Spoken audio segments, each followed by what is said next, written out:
Evangelio según Marcos capítulo 10. El divorcio. Jesús partió de aquel lugar y se fue a la región de Judea y al otro lado del Jordán. Otra vez se le reunieron las multitudes y, como era su costumbre, les enseñaba. En eso, unos fariseos se le acercaron y, para ponerlo a prueba, le preguntaron: ¿Está permitido que un hombre se divorcie de su esposa? ¿Qué les mandó Moisés?, replicó Jesús. Moisés permitió que un hombre le escribiera un certificado de divorcio y la despidiera, contestaron ellos. Esa ley la escribió Moisés para ustedes por lo obstinados que son, aclaró Jesús. Pero al principio de la creación, Dios los hizo hombre y mujer. Por eso dejará el hombre a su padre y a su madre y se unirá a su esposa, y los dos llegarán a ser un solo cuerpo. Así que ya no son dos, sino uno solo. Por tanto, lo que Dios ha unido, que no lo separe el hombre. Vueltos a casa, los discípulos le preguntaron a Jesús sobre este asunto. El que se divorcia de su esposa y se casa con otra comete adulterio contra la primera, respondió.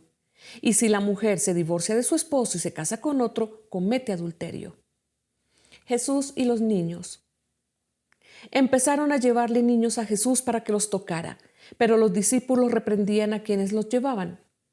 Cuando Jesús se dio cuenta, se indignó y les dijo: Dejen que los niños vengan a mí y no se lo impidan, porque el reino de Dios es de quienes son como ellos. Les aseguro que el que no reciba el reino de Dios como un niño, de ninguna manera entrará en él.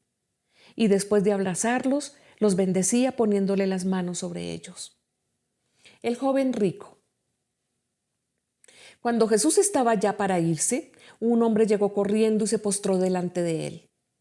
Maestro bueno, le preguntó, ¿qué debo hacer para heredar la vida eterna?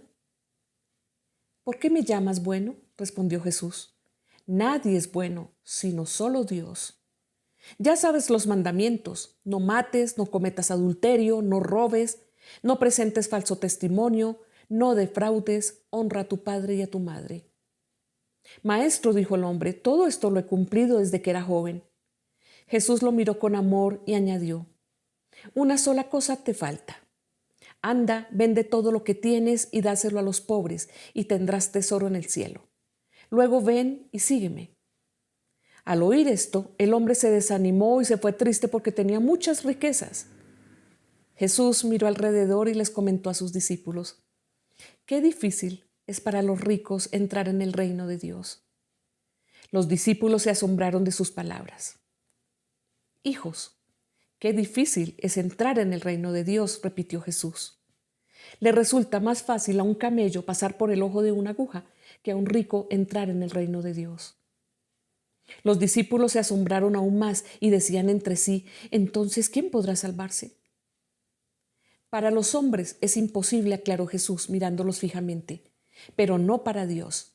De hecho, para Dios todo es posible. ¿Qué de nosotros, que lo hemos dejado todo y te hemos seguido?, comenzó a reclamarle Pedro. Les aseguro, respondió Jesús, que todo el que por mi causa y la del Evangelio haya dejado casa, hermanos, hermanas, madre, padre, hijos o terrenos, recibirá 100 veces más ahora, en este tiempo, casas, hermanos, hermanas, madres, hijos y terrenos, aunque con persecuciones. Y en la edad venidera, la vida eterna. Pero muchos de los primeros serán últimos y los últimos primeros. Jesús predice de nuevo su muerte. Iban de camino subiendo a Jerusalén y Jesús se les adelantó. Los discípulos estaban asombrados y los otros que venían detrás tenían miedo. De nuevo tomó aparte a los 12 y comenzó a decirles lo que iba a suceder. Ahora vamos rumbo a Jerusalén, y el Hijo del Hombre será entregado a los jefes de los sacerdotes y a los maestros de la ley. Ellos lo condenarán a muerte y lo entregarán a los gentiles. Se burlarán de él, lo escupirán, lo azotarán y lo matarán, pero a los 3 días resucitará. La petición de Jacobo y Juan. Se le acercaron Jacobo y Juan, hijos de Zebedeo. Maestro, le dijeron, queremos que nos concedas lo que te vamos a pedir. ¿Qué quieren que haga por ustedes? Concédenos que en tu glorioso reino uno de nosotros se siente a tu derecha y el otro a tu izquierda. No saben lo que están pidiendo, les replicó Jesús. ¿Pueden acaso beber el trago amargo de la copa que yo bebo ¿O pasar por la prueba del bautismo con el que voy a ser probado? Sí podemos. Ustedes beberán de la copa que yo bebo, les respondió Jesús, y pasarán por la prueba del bautismo con el que voy a ser probado. Pero al sentarse a mi derecha o a mi izquierda, no me corresponde a mí concederlo. Eso ya está decidido. Los otros 10, al oír la conversación, se indignaron contra Jacobo y Juan. Así que Jesús los llamó y les dijo: Como ustedes saben, los que se consideran jefes de las naciones oprimen a los súbditos y los altos oficiales abusan de su autoridad. Pero entre ustedes no debe ser así. Al contrario, el que quiera hacerse grande entre ustedes deberá ser su servidor, y el que quiera ser el primero deberá ser esclavo de todos. Porque ni aun el Hijo del Hombre vino para que le sirvan, sino para servir y para dar su vida en rescate por muchos. El ciego Bartimeo recibe la vista. Después llegaron a Jericó. Más tarde salió Jesús de la ciudad acompañado de sus discípulos y de una gran multitud.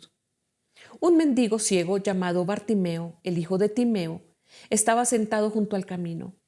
Al oír que el que venía era Jesús de Nazaret, se puso a gritar: «Jesús, hijo de David, ten compasión de mí».